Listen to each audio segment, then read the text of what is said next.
Bem, hoje nós temos a presença de um amigo lá de Jataí, Goiás, nosso amigo Carvalho Filho, do Centro Espírita Allan Kardec, e também ele pertence ao Albergue São Vicente de Paula, um trabalhador da Seara Espírita, que hoje nos visita, e é com grande alegria que nós o recebemos aqui em nossa casa. E ele vai nos falar sobre a depressão, à luz da doutrina espírita. Por favor, Carvalho.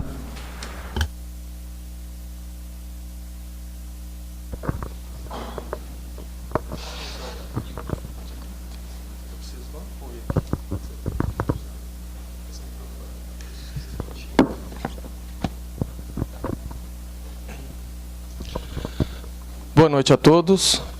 Posso colocar ele aqui embaixo? Senão eu vou derrubar ele sem querer. Vou tirar. Sou meio desastrado. Deu. De novo, boa noite a todos. Que a paz do nosso Mestre amado Jesus seja sempre em nossos corações. Para mim é uma alegria muito grande e uma responsabilidade em estar aqui hoje no Semeador, por primeira vez, não primeira vez em Uberlândia, mas para fazer algumas reflexões pela primeira vez em Minas, torcendo para a tosse deixar eu falar hoje, principalmente porque nós hoje vamos fazer uma reflexão acerca de um tema muito denso e muito tenso, que é a depressão à luz da doutrina espírita. Obrigado. Porque, na verdade, ser espírita não é fácil. Eu, Carvalho, costumo dizer que ser espírita não é para quem quer, é para quem está realmente pronto. Porque a doutrina espírita, muitas das vezes, nos apresenta certas realidades, certas situações, que vão de encontro às nossas crenças, aos nossos interesses, às nossas manias, colocando em xeque, muitas das vezes, até culturas, porque ela descortina muitas verdades. E, infelizmente, existe uma cultura no seio da doutrina de dizer que a vida realmente é sofrida, que nós estamos na Terra para sofrer. Nós ouvimos muitos espíritas dizerem isto, o que é uma inverdade. Até mesmo porque Jesus disse, na vida só tereis aflições. Mas quando Jesus disse que na vida só tereis aflições, não foi no sentido de que a vida é um sofrimento. É porque, na verdade, tudo na vida são aflições. Desde o nascimento, nós nos deparamos por aflições a cada momento. O nascimento é uma aflição. O aprendizado da fala é uma aflição, o caminhar. A escola é uma aflição. A adolescência, então, talvez seja uma das maiores aflições da vida do ser humano. Que curso eu vou cursar a universidade? Entrar na faculdade, me formar, casar, enfim, a vida é uma constante aflição. Mas, na verdade, isso se torna um tanto quanto mais complicado, porque nós, que estamos na Terra nivelados numa faixa muito larga de graus evolutivos diferentes, temos na grande maioria dos humanos adolescentes espirituais, que têm um comportamento muito similar ao adolescente que, se deixar por conta dele, ele quer ficar o dia inteiro deitado nas redes sociais, no celular, no videogame, e quando o pai o chama e o coloca a necessidade de estudar ou trabalhar, muitas vezes ele se revolta. E a nossa vida é mais ou menos assim. Muita gente gostaria de ser uma ilha de paz em meio a um oceano em turbilhão. E quando a vida nos convoca ou nos convida a sairmos da nossa zona de conforto, muita gente se revolta, alguns se entristecem. E essa tristeza, se ela não for trabalhada, ela se transforma em depressão. Então, na realidade, a depressão fala um pouco disto. A depressão, essa doença muito cruel, muito dolorosa, muito difícil, que não faz nenhuma distinção entre raça, credo, idade, gênero, religião. Ao ponto do ator Jim Carrey anotar, há um ano atrás, há picos e vales, mas eles são sempre cavados e suavizados para que você se sinta num permanente desespero e fique sem respostas, mesmo que viva bem. Mostrando que a depressão atinge todo mundo. E quando você conversa com alguém mais velho, falando sobre depressão, algumas pessoas falam assim, mas esse negócio de depressão é novo. Na minha época, quando era criança, ou da minha avó, não existia tanto. Existia. Talvez não existia as pesquisas que tem hoje, não existia a mídia que tem hoje, não existia a divulgação que tem hoje. É claro que houve um aumento vertiginoso nos casos, na identificação. Mas a depressão não é nova. Esse nome, depressão, sim, data agora do século XX. Mas quando nós vamos estudar, desde 4 séculos antes de Jesus, quando Hipócrates, o pai da medicina, observando que, segundo ele, o ser humano passa por diversas situações de humor similares às estações. A primavera, o outono, o verão, o outono, o inverno, que nós variamos o nosso humor desta maneira, ao ponto de que ele chamou essa situação de melancolia. Então ele cunhou esse nome melancolia para esse estado, obviamente melancólico. E Aristóteles anotou também no mesmo século, nos 4 séculos antes de Jesus, por que razão todos os homens de exceção, na filosofia, na política, na poesia e nas artes, são manifestamente melancólicos. Porque eles imaginavam que a melancolia era uma doença, e era doença de gente inteligente. Porque só observava essas pessoas que tinham um certo conhecimento sofrendo de melancolia. Mas o tempo avança, vem Jesus, é crucificado, e no século IV, depois do Cristo, mais ou menos 50 anos, quando, depois que o imperador Constantino, num canetaço, num decretão, por assim dizer, resolveu reunir sobre a mesma bandeira todos os cristãos, porque ele sonhava em ter uma religião universal, uma religião católica. Portanto, ele cria a religião católica, porque católico quer dizer universal. E logo, mais ou menos 50, 60 anos depois, mais de 5.600 monges, conhecidos como os anacoretas, se espalharam pelos desertos do Egito, pelos desertos da Síria, e ali fundaram mosteiros, ali eles fundaram estações para que vivessem isolados. Na crença deles, vivendo isolado no deserto, estariam fora das tentações do mundo, dos pecados, e assim poderiam se dedicar mais a Deus.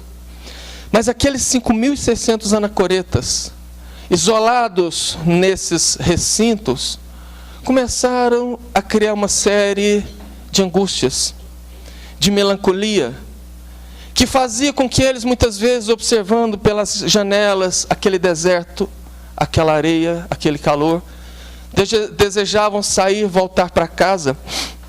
O que fez os bispos dizerem que, na verdade, aquilo nem não era uma doença, era o assédio do demônio, tentando fazer com que aqueles clérigos abandonassem as suas missões religiosas. Nesse ponto, a melancolia ou a depressão ganha um quê místico. O que faz com que até hoje muitos religiosos acham que realmente a melancolia ou a depressão seja uma questão muito mais voltada à influência demoníaca do que algum outro problema orgânico. Mas o tempo passa e ela ganha um outro tom, por assim dizer, já no século XIX. Na mesma Paris contemporânea a Allan Kardec, onde a melancolia era associada ao romantismo. porque observavam muitas mulheres, numa fase da vida conhecida atualmente como TPM, que elas ficavam particularmente românticas, mas não no sentido que nós conhecemos do romantismo. Mas eles observavam que os artistas, quando estavam melancólicos, compunham mais, faziam melhores quadros, melhores esculturas. Por isso que associaram essa condição à melancolia. Mas a melancolia vem depois o século XX, nasce a psiquiatria e ali cria-se o nome depressão. A etimologia da palavra vem do latim deprimere. O prefixo de quer dizer baixo, para baixo, e primere, pressionar. Então depressão quer dizer pressionar para baixo, comprimir para baixo. Porque quando você fala com alguém que tem depressão, é essa sensação que ela fala. Eu tenho a impressão que eu estou sendo comprimido para baixo, como se tivesse realmente um peso nas minhas costas. Mas a depressão, ao contrário que muitos imaginam também, não é tristeza. Ou pelo menos não é apenas tristeza. Ela não é apenas uma desmotivação. Ela tem um leque muito grande de sintomas. Porque, na verdade, a tristeza e a insatisfação, segundo Joana de Ângeles, é bastante útil para o progresso do mundo. Porque se o homem fosse plenamente satisfeito, ele não seria compelido a agir, a transformar, a mudar. Mas até nisto se age de maneira positiva para a evolução do homem. Mas a depressão, ela é principalmente caracterizada pela incapacidade, pela perda do prazer pela vida, conhecido como anedonia. A anedonia é essa perda de vontade, de desejo de fazer qualquer coisa, de levantar da cama de manhã, de pentear o cabelo, de tomar banho, de almoçar, de sair, de fazer as coisas. Essa poderia ser a principal característica, porque quem fala que está com depressão diz, olha, tem hora que eu tenho vontade de sumir, de desaparecer. Se fosse possível abrir um buraco embaixo dos meus pés e ali eu cair e apagar o mundo, era o que eu queria. Mas o interessante é que muita gente ainda acha que isto é frescura, ou que isto é uma questão seletiva a algum tipo de pessoas. E eu me lembro bem que há mais ou menos 4 anos atrás, eu sou arquiteto e urbanista, e saí de Jataí há mais ou menos 10 anos atrás, fui morar em Mineiros, uma cidade vizinha a 100 quilômetros, como daqui Uberaba.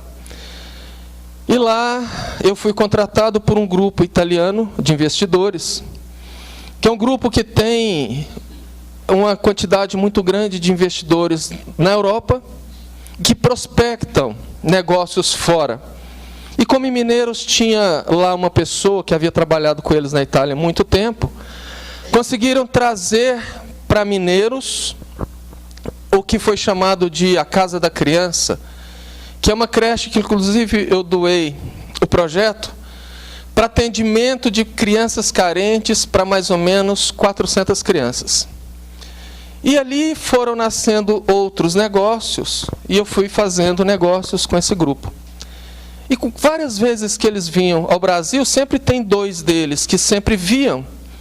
E em cada viagem vinham 2 ou 3 a mais diferentes do grupo deles. E numa certa feita, chegou lá um rapaz relativamente novo, 30, 32 anos, que veio conhecer o Brasil e ver a possibilidade de alguns investimentos. Eu tenho família no Rio.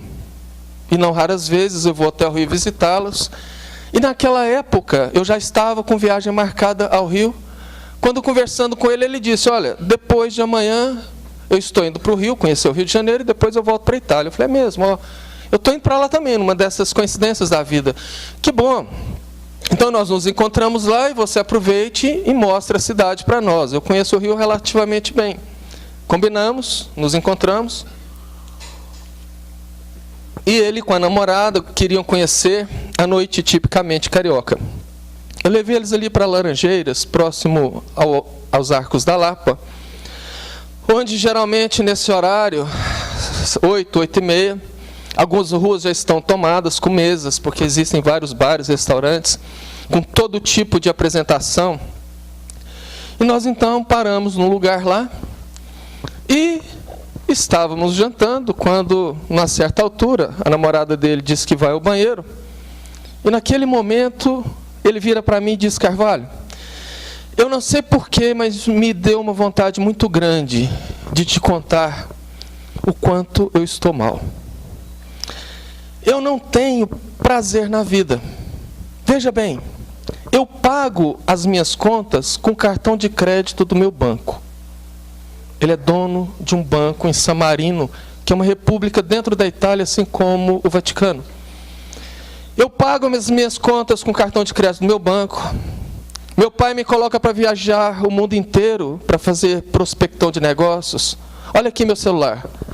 Fazendo safari na África, passeando de camelo nas pirâmides do Egito, junto à pirâmide de Gizé, a Esfinge. E ele falando: eu tenho tudo que o dinheiro pode ter, mas eu não sou feliz. Ela, a namorada, está comigo por interesse. Você acha que ela me ama? E nisso ela chega lá sambando, tal, tomando a caipirinha, preocupada com as compras que ela ia fazer no outro dia, o que ela ia conhecer no Rio de Janeiro. E ele dizendo: eu te confesso que eu já estou decidido, após essa viagem, voltar para San Marino e me matar. Aí eu entendi por que das coincidências de nos encontrarmos no Rio de Janeiro, para no meio de um boteco conversar aquilo. Nós ficamos mais ou menos 3 horas conversando sobre aquela situação, e até hoje ele não se matou. E essa história demonstra o quanto a depressão atinge frontalmente qualquer tipo de pessoa. Só que a depressão é uma doença muito difícil de ser diagnosticada, porque ela é uma doença de cunho emocional. Ela não é uma doença orgânica que tem um marcador biológico que se pode fazer um exame. Se você for no laboratório tirar uma gotinha de sangue, ou alguns ml, e você pode fazer muito bem um exame de glicemia, que vai dizer se você está tranquilo, já está com um pezinho, ou já tem diabetes. Se você tem algum problema em algum ligamento, o ortopedista te pede um exame de imagem, uma ressonância, e ele diagnostica com muita facilidade a doença que você tem. A depressão não. Não existe exame que diagnostica a depressão. E para mais complicar a diagnose da depressão, várias outras doenças apresentam sintomas similares à depressão. O que faz com que os especialistas mais modernos dizerem que talvez a depressão não seja tão comum como as pessoas imaginam. Porque existe muita coisa, como por exemplo a anemia profunda causa uma apatia muito semelhante à depressão. E a anemia é causada pela falta de ferro no organismo. O hipotireoidismo causa fraqueza, desânimo, moleza. As disfunções hormonais dos hormônios TSH, T3, T4, a própria TPM, causam sintomas também muito parecidos com depressão. A falta da vitamina B12, a cianocobalamina, a quimioterapia, e hoje, mais recentemente, uma doença que está virando modinha, porque as pessoas não conheciam, a própria medicina ainda não conhece, que é a doença celíaca, que é a intolerância a glúten, causa sintomas extremamente parecidos com a depressão, e não é depressão. Então, para caracterizar a depressão, os médicos falam que é necessário que os sintomas sejam constantes de pelo menos 15 dias, de preferência 3 meses, porque essas outras doenças não têm esses sintomas por tanto tempo. E o problema maior é que nem sempre o diagnóstico é correto. Geralmente as pessoas vão no nosso Sistema Único de Saúde, que muitas vezes é atendido por um médico recém-formado, que faz um atendimento muito demorado, de 1 minuto e meio a 3 minutos, e que a pessoa senta à frente e fala: o que você tem? Ah, doutor, eu estou numa tristeza profunda, e ele já receita um antidepressivo. A pessoa vai para casa, toma um antidepressivo, acaba o medicamento, consegue uma segunda receita, continua tomando, e às vezes passa anos tomando antidepressivo e não tem depressão. Era uma tristeza profunda. Faltou o médico perguntar: aconteceu alguma coisa na sua vida? Sim.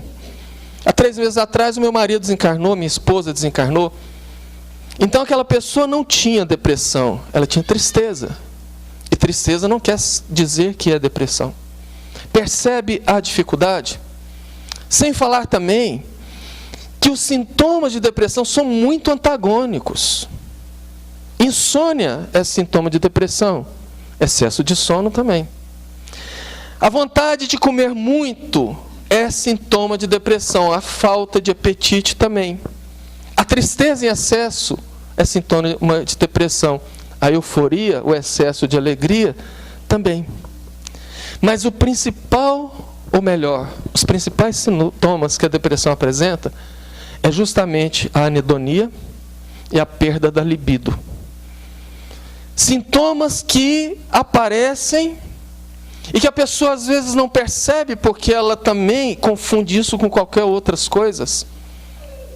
E quando ela procura um médico, aquilo já está muito instalado no organismo. Então a pessoa começa a criar uma situação de extrema incapacidade.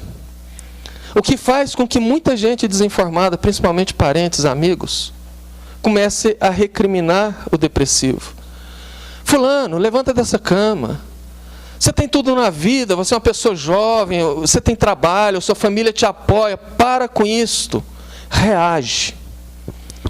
Isto, mesmo que inconsciente, mesmo que sem querer, é de uma maldade gigante. Porque falar para um depressivo reagir é a mesma coisa de você falar para alguém que está com a perna quebrada, falar: reage, levanta daí, sai pulando, dança, vamos jogar futebol. Isso não é uma questão de reação, é uma questão de incapacidade, fazendo com que o depressivo desenvolva, inclusive, sentimento de culpa. Porque ele começa a se culpar por estar naquela situação e fazendo com que a família fique daquele jeito, o que agrava muito mais. Mas o fato é que, diagnosticada a depressão, a pessoa não consegue sair disso sozinho, nem querendo. Nesse ponto, da mesma maneira que um país, quando é invadido pelo inimigo,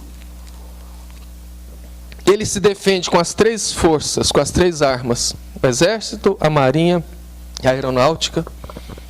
O depressivo deve enfrentar a doença com as 3 forças: a psicologia, a psiquiatria e a religião.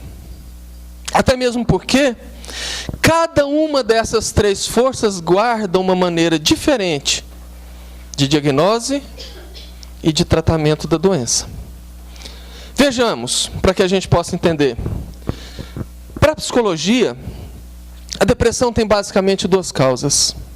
As exógenas, ou seja, as causas externas e reativas, ou as endógenas, as causas internas ou não reativas.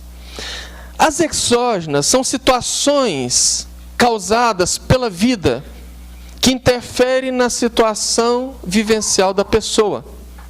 A perda de um emprego, a morte de um parente, um revés financeiro, um desgosto no trabalho. São situações que, para a psicologia, pode disparar a depressão. E as causas internas, endógenas ou não reativas, que são causas que até hoje a psicologia ainda não identificou de onde que vem. Diz que simplesmente a pessoa nasce com aquela propensão. É o que explica mais ou menos hoje os casos que estão aumentando de depressão infantil e na adolescência. Porém, no caso da psicologia, a identificação dos motivos e o equacionamento da influência desses motivos para que a pessoa possa aceitar e trabalhar aquilo, faz com que ela lide melhor com a depressão, mas não cura. A pessoa faz uma terapia, que geralmente é de longo prazo, ela consegue vivenciar aquilo, ela consegue viver melhor, mas não cura. Para a psiquiatria, A depressão não é puramente um transtorno de ordem psicológica e nem uma doença mental. Mental, quando muita gente acha. Porque quando você fala para alguém, olha, seria bom você procurar um psiquiatra, ele vai falar, mas eu sou doido, sou maluco. Não estou falando que você é doido ou maluco. Até mesmo porque o psiquiatra não é médico de doido. É uma especialidade que trata a mente. Assim como o cardiologista trata o coração, o neurologista trata o sistema nervoso, o psiquiatra trata a mente. Então se precisa disso, porque há muito tempo a psiquiatria já deixou de chamar doença mental, porque a mente não é um órgão, ela não adoece. Ela não tem um marcador biológico que você pode identificar a doença. Por isso que se chama transtornos. E para a psiquiatria, a depressão é um transtorno neuropsiquiátrico, que é uma enfermidade psiquiátrica causada por distúrbios de ordem cerebral. A medicina já sabe que o cérebro de alguém que tem depressão é diferente do cérebro de alguém que não tem depressão. Mas ela é disparada principalmente por uma alteração nas neuroenzimas ou neurotransmissores. Mais particularmente a dopamina, a serotonina e a noradrenalina, que são os neurotransmissores responsáveis pela nossa alegria, nosso bom humor, a nossa energia. E nesse caso, identificando, se entra com medicamento.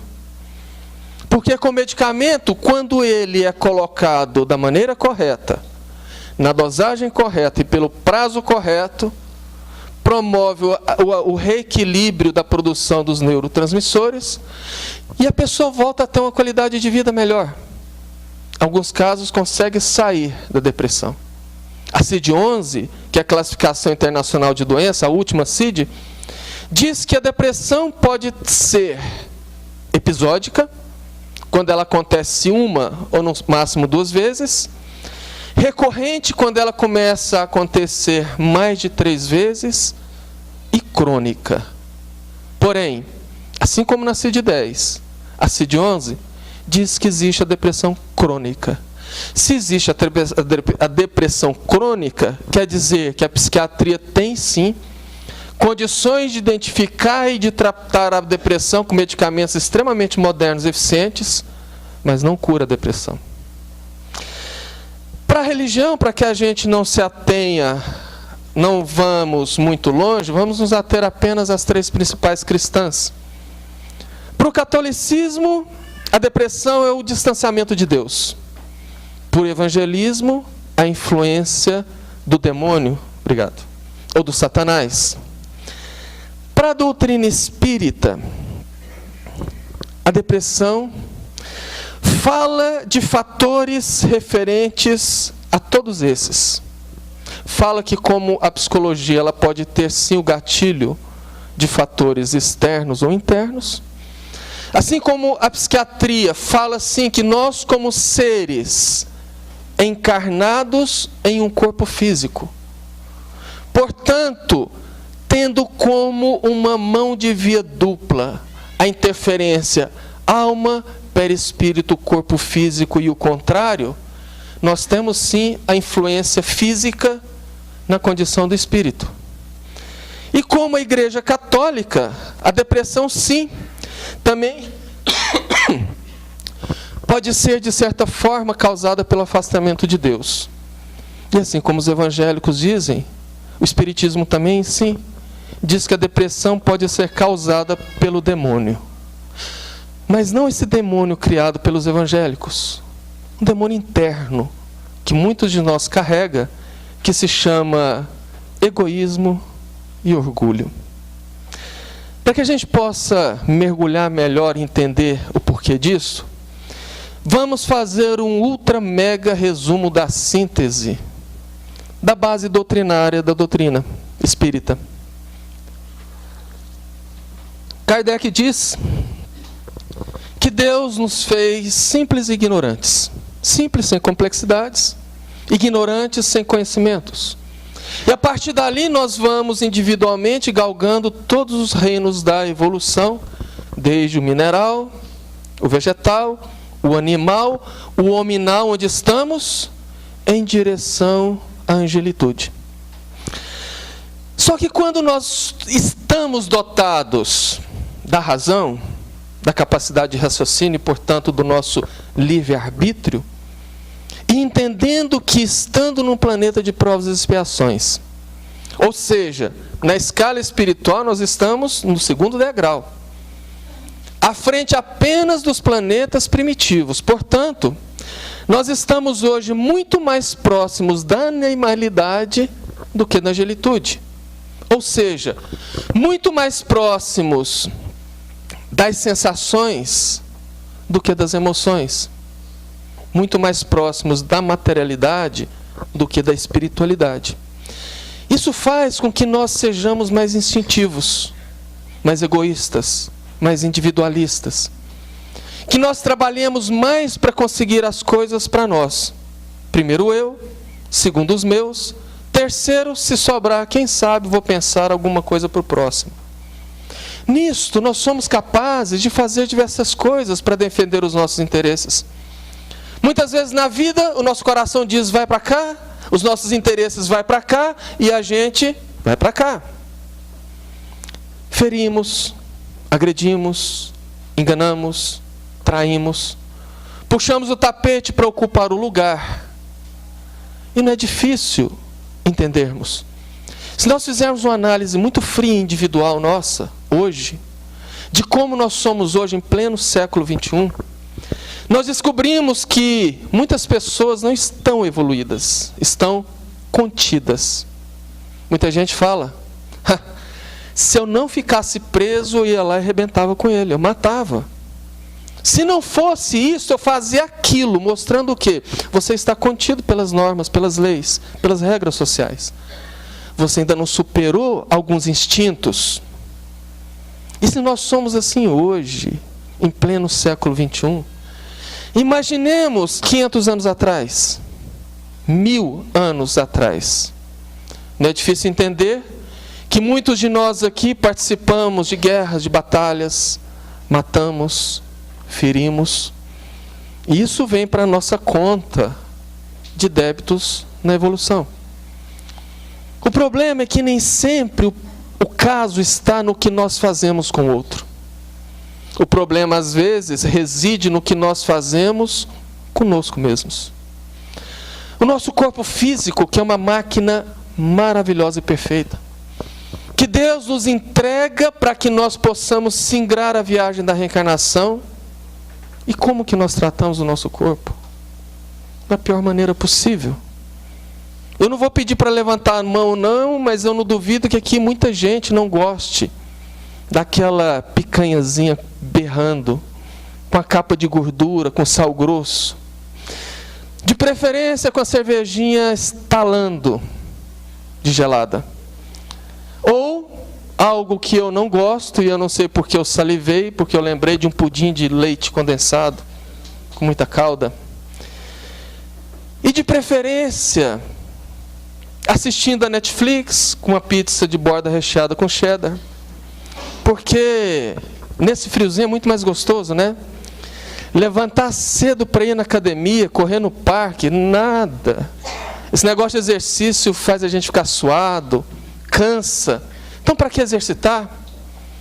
É preferível sair do trabalho e ir para happy hour, encontrar os amigos, tomar um whiskyzinho numa reunião, ou às vezes um cigarro, às vezes até em algumas situações drogas mais pesadas. Invariavelmente é assim que nós tratamos o nosso corpo. E em tratar o nosso corpo dessa maneira, não é difícil entender que por melhor que seja essa máquina, nós estamos abreviando a idade e a vida dela. Peguemos o motor de uma Mercedes-Benz, um dos melhores motores do mundo, um dos melhores carros do mundo. E todos os dias abrimos o tanque de combustível e colocamos lá uma pitadinha de areia. Todo dia uma pitadinha de areia, todo dia uma pitadinha de areia. Por melhor que seja esse motor, essa areia, o funcionamento vai travar e vai fundir esse motor. É assim que nós fazemos com o nosso corpo. Porque, na verdade, nós temos hoje exatamente o corpo que nós construímos na reencarnação passada. E nós estamos construindo hoje o corpo que teremos na próxima. Porque tudo que nós fazemos com o nosso corpo é registrado no nosso perispírito. Este corpo semimaterial, que de uma analogia muito grosseira, é a cola que une o espírito ao corpo físico. E que está ligado célula a célula, molécula a molécula. E o que eu faço no meu corpo reflete, e vice-versa. Portanto, nós desencarnamos muitas vezes, num número muito alto. Como disse o instrutor Lísias para André Luiz, no hospital de Nosso Lar, assim como quando ele teve consciência do que era o suicídio inconsciente, porque ele dizia, todo mundo falava que eu me matei, eu não me matei. Sim, você se matou. A doença que você desenvolveu foi causada pelo excesso de álcool, pelo excesso de comida. Pelos resquícios de uma sífilis que você teve na adolescência.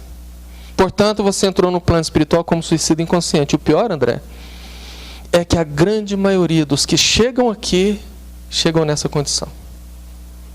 E aí, nós imprimimos situações no nosso perispírito que vai moldar o corpo da próxima reencarnação. Juntando o que nós fizemos com as pessoas, com as instituições, nós criamos o nosso planejamento reencarnatório e reencarnamos. E de repente nós reencarnamos e nos vemos nas mais variadas situações. De repente eu me vejo numa família onde eu me acho totalmente diferente, eu não concordo, eu não tenho nada a ver com essa família. Eu sou um cara de bom gosto, um cara polido, a minha família é tosca. A minha família é desses que arrotam a mesa, que cospem no chão, grita, fala alto, eu não tenho nada a ver com eles. Eu não aceito, eu nasci no lugar errado, eu não nasci nesse estado, eu deveria ter nascido naquele, eu não nasci nesse tempo, eu deveria ter nascido no outro, ou às vezes. Eu sou muito gordo, eu queria ser magro, eu sou muito magro, eu queria ser gordo. Eu sou alto, aliás, eu sou muito baixo, eu queria ser alto, eu queria ser forte. Se eu sou mulher, eu queria ter peitão, bundão, ser gostosona. Mas eu não aceito o corpo que eu tenho, não estou satisfeito. Outras vezes eu me sinto uma mulher e olho para mim, eu tenho um corpo de homem. Ou eu me sinto um homem, eu olho para mim, eu tenho um corpo de mulher. Ou em outras situações. Eu sou um cara extremamente batalhador, honesto. Me formei, mas eu não consigo exercer a minha profissão. Eu já tive que trabalhar como vendedor, porque tudo que eu faço dá para trás. Eu não consigo ser o profissional que eu me formei. E nessas situações, nessas condições todas, em não aceitando como eu estou, como eu sou, onde eu vivo, como eu vivo, aqui a doutrina espírita se alia à psicologia moderna. E eu faço então a depressão causada justamente pela minha insatisfação da situação que eu estou na vida. A psicologia moderna, assim como a doutrina, diz que a depressão fala de uma insatisfação relativa a alguma coisa que eu vivencio. O espiritismo vai mais fundo. Diz que a depressão fala de uma infantilidade espiritual, numa revolta e numa dificuldade de lidar com uma situação que a pessoa criou, que é fruto da lei de causa e efeito. Aquela lei de causa e efeito, que lá no Morro das Oliveiras, naquela madrugada fatídica, quando Jesus orava com os discípulos, e quando ele se volta, os discípulos dormindo, ele vai lá e fala, poxa, eu estou nos meus últimos momentos com vocês, e vocês não são capazes de orar comigo? Vem. Ele se vira para orar, os discípulos dormem de novo. E são todos despertados pelo bochicho da chegada de pessoas. E vêm os guardas, os centuriões, e perguntam quem é Jesus de Nazaré. Porque não existia o WhatsApp, Facebook, Instagram, não tinha foto, ninguém conhecia, né? E para evitar com que alguém se passasse pelo Cristo, para que ele não fosse preso, a senha era o beijo de Judas. E quando Judas dá o beijo, que o soldado Malco vai segurar o Cristo, Simão Pedro, que era um cara assim mais ou menos como a gente, nervosinho, esquentadinho, que estourava por qualquer coisa, e que invariavelmente andava com uma adaga, saca da adaga, imagino eu, Carvalho, que ele quis decepar a cabeça do soldado Malco, que se esquiva e ele corta a orelha. Nessa hora Jesus fala, bora, vamos correr que o tumulto está criado. Foi isso? Não foi. Jesus placidamente pega a orelha, coloca no lugar e recompõe para o assombro de todos. E vira para Pedro e diz, Pedro, embainha a tua espada, porque quem com ferro fere, com ferro será ferido. Deixa para todo sempre a lei de causa e efeito que 2000 anos depois a gente não entendeu. E se entendeu, não compreendeu. E se compreendeu, não aceita. Porque ela só é válida para o meu vizinho, para o meu amigo, para o meu conhecido. Quando é para mim, não vale. Eu sou trabalhador espírita, assisto palestra, eu tomo passe, água fluidificada. Não pode, não dá. Mas dá. Porque a lei é para todos. Nós somos livres para fazer. E Jesus disse, Paulo de Tarso disse, a sementeira é livre, mas a colheita é obrigatória. Ou seja, eu sou livre para fazer o que eu quero, mas eu sou obrigado a colher aquilo. Numa analogia muito grosseira, é como se uma pessoa, e eu sei que nessa casa não existem situações assim, tivesse mania de gastar tudo que tem até o que não tem. Entra no cheque especial, estoura o limite do cartão, e quando vem a conta dos seus prazeres, dos seus gastos, a sua terapia, porque tem gente que acha que terapia é comprar. Vai lá e estoura todo o limite. E quando chega a fatura, não. Isso que é um absurdo. Esses juros são exorbitantes, isso aqui é um roubo. Mas não adianta reclamar. Aquilo ali é a conta que você fez. E você tem que pagar. Mas eu não dou conta de pagar. O que ele faz? Vai negociar com o gerente. E na negociação, a primeira coisa que ele perde é o crédito. E depois vem aquela parcela longa, né? Mas tem que pagar. Tem que se cumprir. E é mais ou menos isto com a nossa vida. Quando chega a cobrança da lei de causa e efeito, a gente revolta. Não.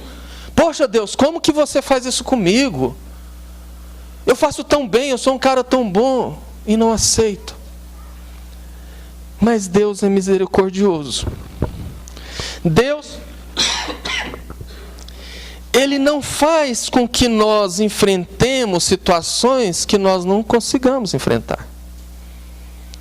Por isso que não adianta você falar assim, não, a barra está pesada, eu não estou dando conta, eu não consigo mais. Ou isso é falácia, ou isso é fuga. Porque Deus jamais coloca sobre os nossos ombros, nem quando nós devemos, um peso maior do que nós podemos carregar. Ele não vai nos colocar numa situação que nós não saibamos e não consigamos enfrentar. Ele é amor, como disse o João Evangelista. Ele é misericordioso. Mas ele faz o parcelamento. Muitas das vezes nós pagamos em longas parcelas débitos que nós contraímos à vista. Mas eu fico falando pagar de uma maneira didática, porque ninguém paga nada. Ninguém nasce com boleto das dívidas da vida passada. Muito espírita fala que nós temos que pagar, não. A lei não é de cobrança. A lei é de reparação. Portanto, eu preciso reparar, jamais pagar. Mas Deus nos dá, sim, um mecanismo muito bom para nos ajudar a quitar esse débito. Invariavelmente, o depressivo é médium. Porque a mediunidade vem como um mecanismo para auxiliar ele a não errar mais. Auxiliar ele a não cair mais. Kardec disse que todos nós somos médiuns. E isso dá uma polêmica no seio da doutrina. Porque, na verdade, o que Kardec disse que todos nós somos médiuns é no sentido de, às vezes, nós recebemos alguma intuição, algum sopro, alguma ideia, alguma comunicação com o mundo espiritual. Portanto, para se falar que a pessoa é médium, ele tem que ter a mediunidade ostensiva. Então, o sentido que Kardec diz que nós somos médiuns é nesse sentido da comunicação com o plano espiritual de alguma maneira, em algum momento, de alguma forma. Mas o depressivo quase sempre é médium ostensivo. Tanto é que ele vai viver uma vida mundana e não consegue. Ele vai para o bar com os amigos, entra em pânico, entra em desespero, começa a chorar, tem que ir para casa. Vai para a boate, passa mal, não dá conta, volta para casa. Por quê? Porque, tendo uma mediunidade não educada, um mecanismo não conhecido, ele vai para o boteco, ele sintoniza por afinidade, por grau de sintonia, com as entidades sofredoras que estão ali. E agrava a condição dele. Tem que ir para casa. Porque nesse ponto, a mediunidade é um mecanismo muito bom de correção. Que diz, fulano, essa vida que você está tentando levar, você já levou ela vários tempos atrás, foi por isso que você afundou. Então chega. Você tem que se limitar nisto, porque se você não se limitar, você não vai conseguir a cura. Você tem que levar-se uma vida regrada e equilibrada, porque a vida desregrada e desequilibrada te afundou. Então agora você tem que corrigir. É por isso. Tanto é que se ele não se cuidar, a dor agrava. E a dor agravando, abre campo para as obsessões. Dr. Bezerra disse, nem toda loucura é loucura, pode ser obsessão. Assim como nem toda obsessão pode ser loucura. Esse termo loucura foi o termo da época dele. Ele estava querendo dizer os transtornos de ordem psiquiátrica, os transtornos mentais e a depressão também. Porque se o deprimido não se cuidar, os seus pensamentos pessimistas, os seus pensamentos negativos, são imã de sintonia com aquela classe de entidades que estão vibrando na mesma frequência, o que amplia a sua dor. E abre também o campo para a obsessão mais direta. Tanto a obsessão de entidades que, em se aproximando do depressivo, fazendo a ligação mediúnica, se sentem bem e querem ficar do lado, e aí aumenta a dor do depressivo, como também abre guarda para os inimigos do passado, que vêm insuflar ideias, inclusive suicidas. E que se o depressivo não cuidar, se mata. Então essa é a situação grave. É por isso que o depressivo tem que procurar ajuda médica, para que ele tenha condição psicológica de encarar o verdadeiro tratamento. Porque se ele for no médico, o médico vai passar o antidepressivo e vai falar, olha, você tem que descansar, evitar vícios, ter lazer, ter uma vida saudável, curtir momentos com a família, e aí você vai conseguir viver melhor. E foi o que o Jim Carrey falou lá no começo. Ele anotou alguns meses depois, neste momento, eu não tenho depressão. Não há uma experiência de depressão. Eu tive isso por anos, mas agora, quando a chuva vem, fazendo alusão à depressão, chove, mas passa. Ela não fica mais o suficiente para me deixar imerso e me afogar. Dizendo que ele está convivendo. Que ele aprendeu a superar, mas ele não curou. Ele não curou por quê? Porque, na realidade, a verdadeira cura necessita de ações muito mais profundas, muito mais sérias, que calam literalmente no fundo da alma. Para começar, a doutrina espírita nos esclarece que a dor não é obra divina. Deus não faria algo para nos fazer sofrer. A dor é consequência das nossas ações. Tem uma historinha muito interessante que diz que a vida é uma longa estrada reta, que você tem que percorrer ela. Mas que na margem direita tem um abismo muito profundo, na margem esquerda outro abismo muito profundo. E sabendo Deus que no percorrer da vida, da estrada, nós podemos sair do leito e cair, Ele colocou em cada margem uma cerca de espinhos. Para que quando nós começarmos a sair do rumo da estrada, antes de cair do abismo, a dor do espinho faz nós voltarmos para o caminho. E esse é o recado da depressão, como da maioria das doenças. Eu preciso entender o que a depressão está querendo me dizer. O que essa dor está querendo me dizer para que eu possa promover a correção em mim que está causando isso.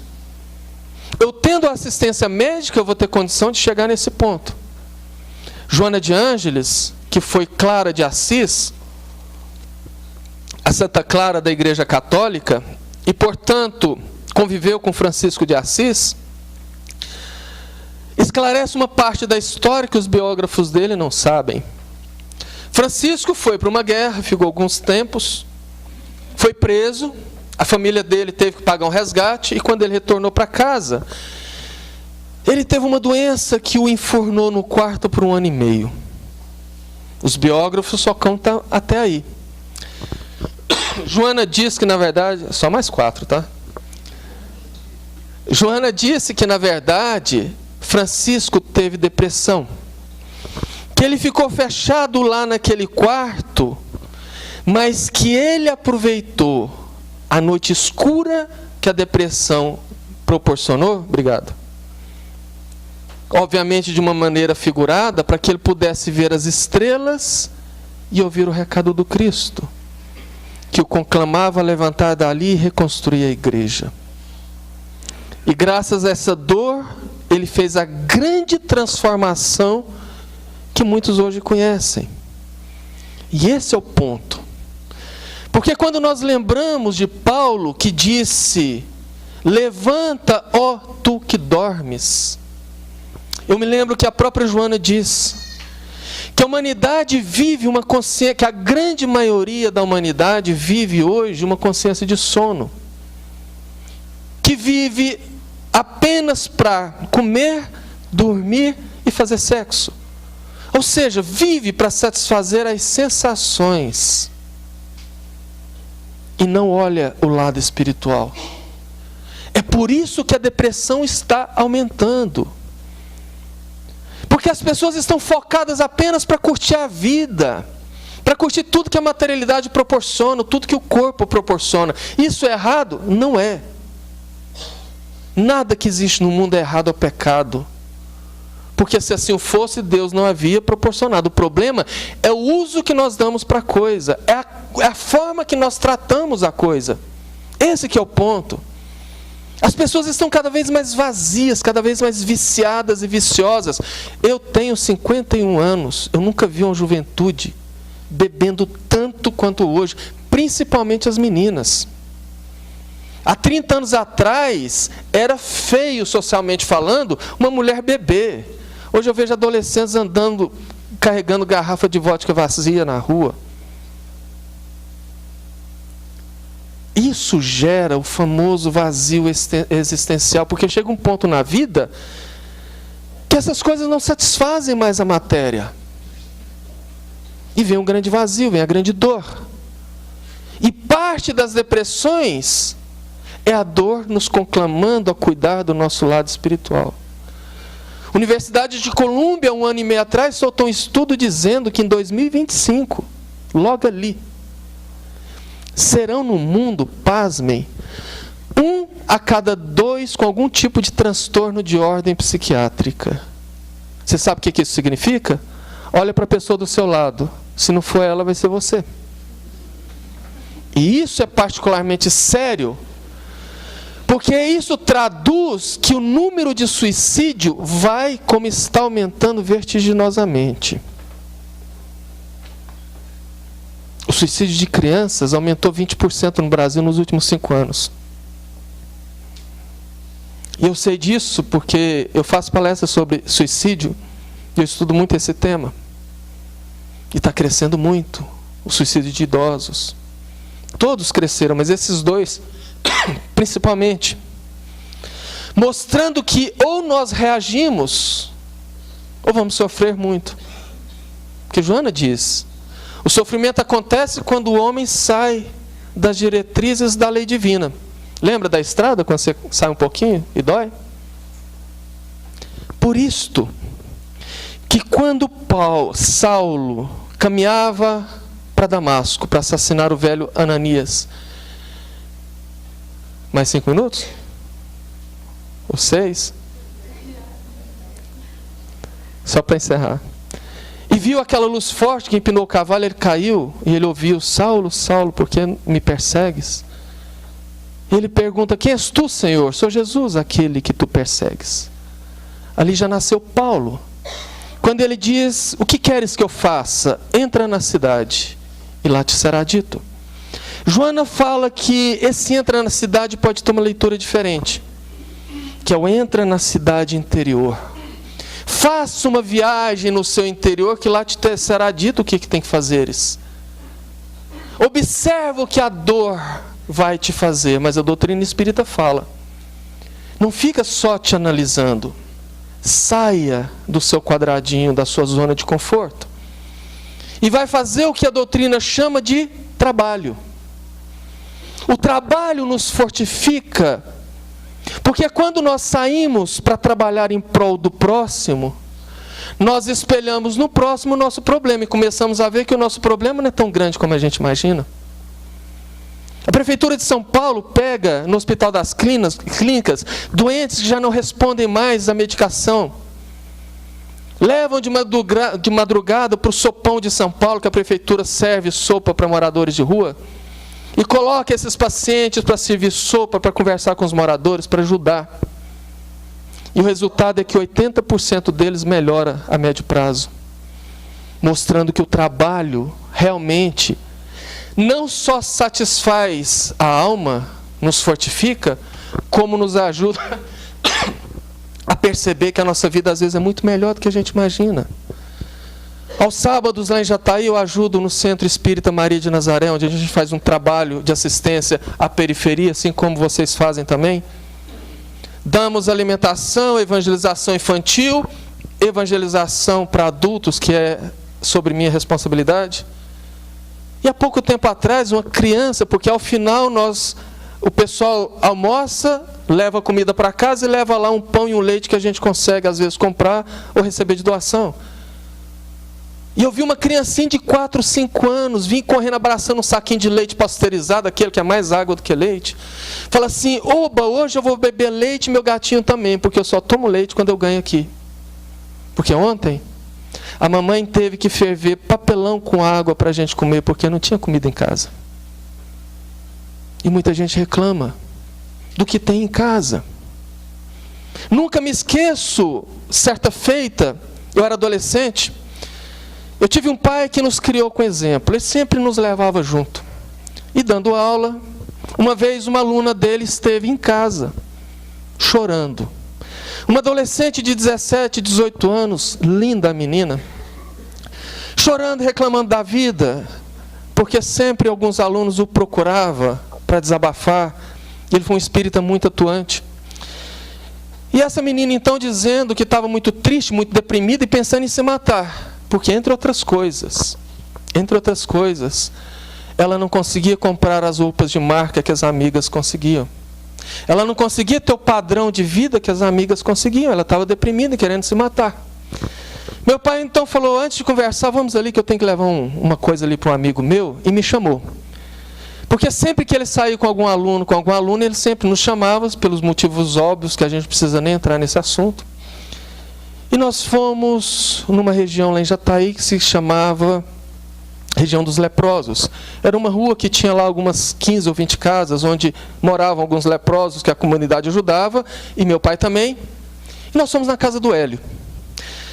A casa do Hélio, quando nós chegamos lá, era mais ou menos uma casa que tinha uma saleta muito pequena, que daria esse espaço aqui, muito limpinho. Onde, no quarto do lado, estava a esposa do Hélio, naquele dia, com câncer em fase terminal, gritando de dor. No quarto da frente, a filha do Hélio, que tinha naquela época 40, 41 anos, era toda deformada, deficiente mental, cega, surda e muda. Se não tivesse alguém para trocar a fralda, dar comida na boca e água, ela morria à míngua. E no quarto do lado, uma caminha com um colchão de palha dessa espessura, em cima da cama o Hélio. Um toco de homem. Quando nós chegamos, o Hélio estava sentado, Ele sempre ficava sentado em cima da cama, ajoelhado, por assim dizer, com uma perna dobrada para trás, do joelho para baixo, você via a pele cobrindo só os ossos. Porque certa feita, ele foi dormir, e não sei por que tinha uma lamparina, ele era cego, puxou a coberta, a lamparina caiu em cima do colchão, começou a pegar fogo, começou a comer a perna dele, insensível por causa da hanseníase, não sentiu. Quando alguém viu, já tinha carcomido a perna toda. Fizeram cirurgias, recompuseram, mas estava daquele jeito. A outra perna amputada. Um braço, ele não tinha os dedos. O outro braço amputado na altura do cotovelo. Ele não tinha nenhuma cartilagem, porque a doença já havia comido tudo. Cego dos 2 olhos, careca e com um sorriso desdentado mais lindo que eu já tinha visto, porque o meu pai, que já foi dentista prático, extraiu todos os dentes dele, porque só tinha dente para doer e infeccionar. E olha, eu estive lá com meu pai umas 20 vezes. Das 20 vezes que eu estive, 22 o Hélio de bom humor. Com esse cenário rindo, contando piadas, sorrindo. E ele já sabia, porque tinha muita amizade com meu pai, ele já sabia que quando meu pai falava, Hélio, eu trouxe um amigo ou amiga, era a senha de que ele estava levando alguém para ver a realidade do Hélio. E naquele dia não foi diferente. Meu pai chegou e disse, Hélio, eu trouxe uma amiga para te conhecer. Eu falei, é mesmo? É. Mas antes de você me apresentar, eu queria te contar uma coisa, eu estou muito feliz hoje. Por quê? Porque você acredita que eu arrumei um emprego? Meu pai sempre brincalhão, o Hélio também. Eu falei, como assim, Hélio? Olha para você. Um toco de gente, não tem condição de trabalhar, não vai fazer o quê? Vou trabalhar nos Correios. Ele falou, você está brincando? Vou trabalhar nos Correios, mas como assim? Eu vou ficar do lado de dentro do balcão, ao lado do agente que recebe a carta. Porque toda vez que ele precisar pregar um selo na carta, eu ponho a língua para fora, ele molha na minha língua e cola na carta. Não precisa dizer a situação que a moça saiu de lá. E isso foi o exemplo que ele nos passou, porque ele sempre falava, quem muito trabalha não tem tempo de adoecer. Fez 4 anos que meu pai desencarnou. Temos a felicidade dele manifestar sempre os trabalhos que ele desenvolvia lá no albergue, juntamente com o sanatório, que depois virou unidade de saúde mental e que foi fechado pelo governo Temer na reforma psiquiátrica, que fechou praticamente todas essas casas no Brasil, porque agora não pode internar mais, os pacientes mentais irão ser atendidos nos hospitais de clínica, coisa que eu particularmente sei que não vai dar certo, mas vamos esperar. Eu, meu irmão e alguns parentes continuamos então os trabalhos lá no albergue. E num desses meu pai manifesta. Ele manifestou e lembrei de uma situação que há 3 anos atrás, numa condição muito particular que o tempo não vai deixar eu contar aqui hoje, ele fez uma manifestação mediúnica num culto cristão do lar que nós fazemos e nos disse uma frase muito severa, porque ele sempre chama atenção e disse, meus filhos, muito cuidado com as mentes vazias, muito cuidado com o tempo de ociosidade. Vamos trabalhar. O passaporte para chegar bem do lado de cá se chama trabalho. Nós estamos começando a passar por um momento muito tumultuado, muito turbulento no mundo. E só ficará de pé quem estiver fortalecido pelo trabalho. Guarde essa frase. Só ficará de pé quem estiver fortalecido pelo trabalho. Nós então redobramos o trabalho e fomos trabalhar. E não é querendo fazer autopromoção, mas eu posso dizer que hoje eu tenho uma agenda de segunda a segunda, com algum tipo de trabalho que a gente exerce, seja com palestras, seja nos centros, seja essas reuniões segunda, quarta e sexta no albergue. Sempre fazemos alguma coisa. E agora no começo do ano, na primeira reunião lá no ano, ele manifesta. E fez uma manifestação até meio longa. E disse, ele sempre foi muito carinhoso no modo de falar, falou, meus filhos, papai está muito satisfeito com vocês. Primeiro me desculpo que eu estou muito sumido, porque o trabalho de cá está muito árduo, muito grande. Mas eu tenho observado. Eu estou muito satisfeito com a maneira que vocês têm lidado com a vida, com o tanto que vocês têm trabalhado. E aquilo a gente se sente bem, né? E ele foi falando, eu fui enchendo. Até que ele disse, porém... Aí veio advertência. Porém, só isso não basta. Nós precisamos viver o Evangelho cotidianamente. Então, para fechar, levemos para casa essa dica, que é a grande saída para a depressão. Trabalhar. Porque só ficará de pé aquele que estiver fortalecido pelo trabalho, mas não basta só isso. Devemos viver o Evangelho, os ensinamentos do Cristo, decodificados, traduzidos por Allan Kardec. E que está na doutrina, basta a gente ter olhos para ver e ouvidos para ouvir. Desculpa pelo avançar das horas, muito obrigado pela oportunidade e que Jesus nos abençoe.